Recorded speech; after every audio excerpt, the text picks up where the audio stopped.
The physical description of Dajjal, the Antichrist. Dajjal's height is about 6 feet and 1 or 2 inches.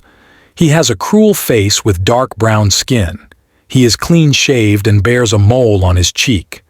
Dajjal has slight curly dark hairs and he bears close resemblance to a typical South Asian or Middle Eastern man. Dajjal has a muscular build, and when I saw him, I didn't see any of his eyes bulging out, rather. They were normal. I don't know if he is blind in one of his eyes.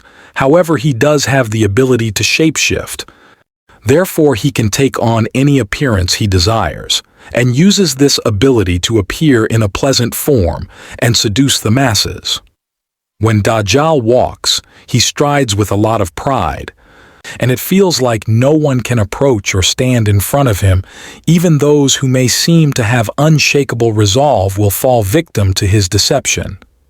In my dreams, I have heard Iblis addresses Dajjal as my rich warlord.